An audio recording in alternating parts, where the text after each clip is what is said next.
क्रिया से व्यभिचार में हो। अब व्यभिचार ये स्वाभाविक है, क्योंकि जब तक हम भगवान की शरण में होकर भजन नहीं करेंगे तब तक हमारी बुद्धि व्यभिचारिणी तो रहेगी, अब व्यभिचारिणी थोड़ी हो जाएगी। तो हमें क्या करना है, जिस दिन से जगे उस दिन से जगे। आपको आज ज्ञान हुआ कि आपसे गलती हो गई, तो अब लो नसानी अब ना नशो, आज तक की आप नहीं करूंगा। और नाम जप करो तो नाम संकीर्तनम यस्य सर्व पाप प्रणाशनम, सारे पाप नष्ट हो जाएंगे। चिंता मत करो, दौड़ने वाला ही गिरता है और गिरने वाला फिर चलने योग्य हो जाता है। तुम चिंता मत करो, आगे से कोई पाप मत करना, आगे से बेविचार मत करना, नाम जप करना, सब ठीक हो जाएगा, बिल्कुल ठीक हो जाएगा। आप बिल्कुल निश्चिंत रहिए, किसी भी तरह आप अपने मन को डिप्रेशन में मत लाइए, खूब प्रसन्न रहिए और भगवान पर भरोसा कीजिए, नाम जप कीजिए। हाँ, कोशिश कीजिए गलती ना हो जाए, फिर गलती हो जाए तो फिर कमर कसिए, फिर भगवान के मार्ग में चलिए। ये ऐसा मार्ग नहीं है कि गलती ना हो, सबसे गलती होती है, इसलिए ये कोई बड़ी बात नहीं है। गिर जाना, उठो और फिर परमार्थ पथ पर कमर कसो और भगवान के नाम पर चलो। भगवान ही संभालते हैं, किसी को निराश होने की जरूरत नहीं है, सबको भगवान चांस देते हैं। भगवान का नाम पतित पावन है, कोई चिंता मत करो, लेकिन जानबूझकर पाप मत करो। भगवान का नाम तुम्हारे सारे पापों को नष्ट कर देगा। अभिषेक जी महाराष्ट्र से, राधे राधे महाराज जी। महाराज जी, मेरा प्रश्न है कि आप जीवन में सबसे ज्यादा आनंदित कब हुए थे, वो कौन सा क्षण था?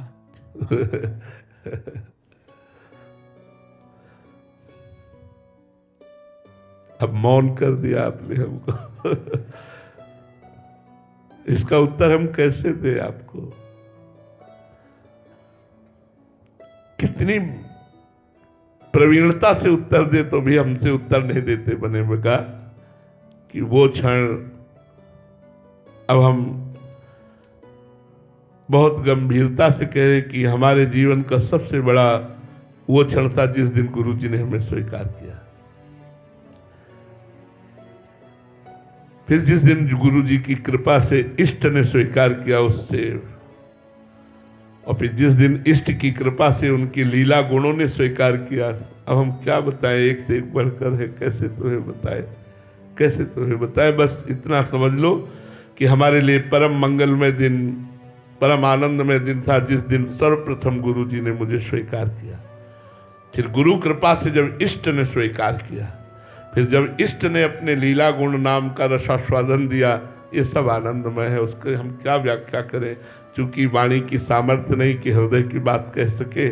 हृदय में वाणी नहीं है, वाणी में हृदय नहीं है, वाणी में हृदय नहीं है कि वो खोल के वर्णन कर सके। तो मीरा जी कहती जाने मोरी छाती, वो केवल मेरा हृदय जानता है।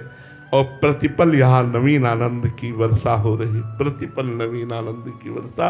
और हम प्रारंभिक 3 शब्दों में कह सकते हैं कि पूज्य गुरुदेव भगवान की शरणागति और पूज्य गुरुदेव भगवान की कृपा से इष्ट की स्वीकृति, इष्ट की स्वीकृति से उनके नाम रूप लीला धाम का जो आसक्तिमय आनंद है वो प्रतिपल वर्धनशील है, वो प्रतिपल नवीन नवीन आनंद दे रहा है। अब हम कैसे उसका वर्णन करें? विकास कौशल जी, राधे राधे महाराज जी। महाराज जी, मेरी जिंदगी में बहुत कुछ ऐसे बात हुई कि जिसमें मेरे को हनुमान जी की प्रत्यक्ष कृपा का आभास हुआ। महाराज जी, मैं हनुमान जी का शुक्रिया कैसे कर सकता हूँ? पिता का कोई शुक्रगुजार होता है? माता को कोई थैंक यू बोलता है? अपनी माँ को कोई थैंक यू बोलता है? गुरु को कोई थैंक यू बोलता है क्या? अरे ये संबंध ऐसे है कि उनको करना ही होगा। माँ का कार्य है पुत्र को दुलार करना, पिता का कार्य है पुत्र का पालन करना।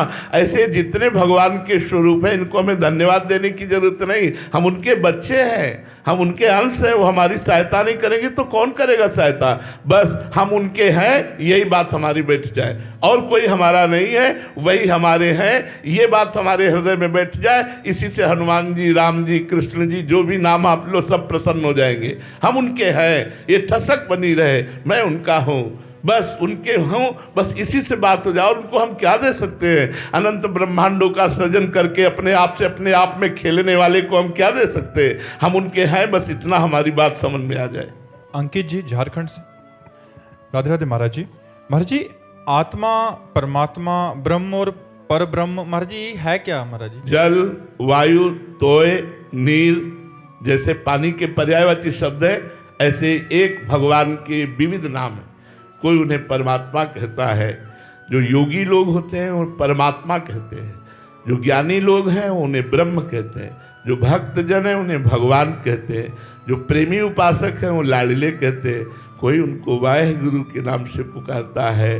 अपनी अपनी भावना में सब उसी परमात्मा की आराधना करते हैं। वो एक तत्व है, तत्व एक है जो सब में रमा है। उसे राम कहो, कृष्ण कहो, जो भी नाम दो, वो सब नाम रूपधारी, क्योंकि वही है, उसके सिवा दूसरा कोई है नहीं। इसका बोध और ये कैसे प्राप्त होता है? उसका बोध तब प्राप्त होता है पहले गुरु की शरण में हो और गुरु की वाणी के अनुसार चले, और जो दोष हैं, जो भगवत प्राप्ति में बाधक दोष है, उनका त्याग करे और बहुत काल तक संयम से रहते हुए भजन करे, तब ब्रह्म बोध होता है। पहले गुरु की शरण में जाओ, गुरुवाणी के अनुसार चलो, तभी आप आगे बढ़ सकते हो, अन्यथा नहीं। ध्यान मूलम गुरु मूर्ति, पूजा मूलम गुरु पदम, मंत्र मूलम गुरु वाक्यम, मोक्ष मूलम गुरु कृपा। परमात्मा प्राप्ति अपने आप से नहीं होती।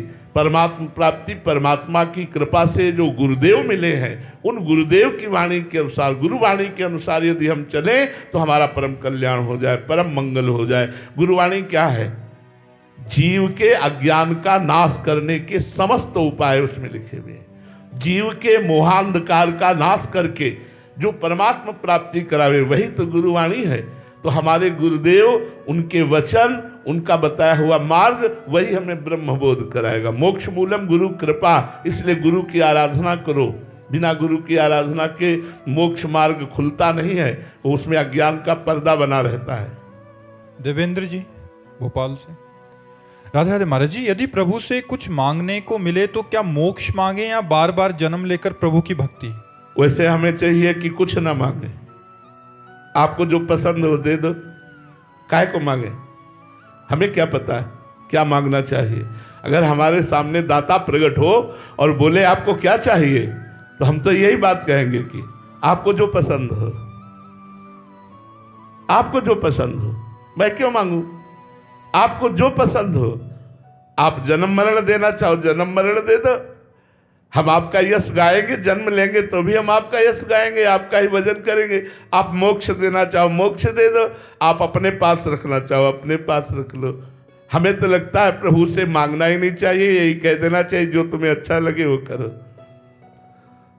शरणागति की बात यही है कि हम प्रभु से कुछ न मांगे। जोई जोई प्यारो करे सोई मोहि भावे, भावे मोहि जोई सोई सोई करे प्यारे। परमानंद की बात तो यही कि प्यारे, तुम जिसमें राजी हो, तुम जिसमें खुशी हो, उसी में। आप देखो, मोक्ष और जन्म की तो बात जाने दो, भयानक कष्ट की स्थिति में महापुरुषों ने क्या कहा। गुरु अर्जन देव जी का जब चरित्र पढ़ा और रोम रोम कांप उठता है। हम लोग उनकी चरण रज के किनके की भी बराबर नहीं है, अपने को भक्त मानते हैं। वो पूरे शरीर को जलते हुए तवे पर बैठाला गया और तपती हुई बालू डाली गई और बड़ा कष्ट पीड़ा दे रहे हैं विधर्मी लोग, और वो क्या कह रहे? तेरा किया मीठा लागे। वाहे गुरु, तेरा किया मीठा लगे। ये है स्थिति, ये है हर तेरा किया मीठा लागे। उस समय जब रोम रोम जल रहा है तो वहां निकलना चाहिए, वाहेगुरु रक्षा करो, लेकिन उन्होंने ये नहीं कहा। वाहेगुरु तेरा किया मीठा लागे, जो आप कर रहे हो बहुत अच्छा लग रहा है। यही है साधुता, यही है महापुरुषों की महापुरुषता कि उन्होंने अपने धर्म के लिए इतना कष्ट सहते हुए प्रभु से शिकायत नहीं की। प्रभु को कोई लांछन नहीं लगा कि हम तुम्हारे लिए इतना सब कर रहे हैं, तुम हमारे लिए। और सामर्थ्य इतनी इन महापुरुषों में कि सृष्टि का परिवर्तन कर दे, सामर्थ्यवान इतने कि सृष्टि का परिवर्तन कर दे, और स्वयं कष्ट सह करके धर्म की रक्षा का हमको सीख दिया कि धर्म बलिदान चाहता है, बलिदान करके भी हमारे धर्म की जय हो, हमारे धर्म की रक्षा हो। तो हमें लगता है अपने प्रभु से मांगे क्या? तुम्हें जो पसंद हो वही तुम कहो, हम क्या तुमसे मांगे? हम तो आपके हैं, बस यही सबसे बड़ी बात है। अंजलि जी, राधे राधे महाराज जी। महाराज जी, आपके द्वारा बताया गया है कि मैं शरीर नहीं हूँ, ये जानती हूँ, परंतु इसकी अनुभूति के लिए क्या प्रयास करना चाहिए?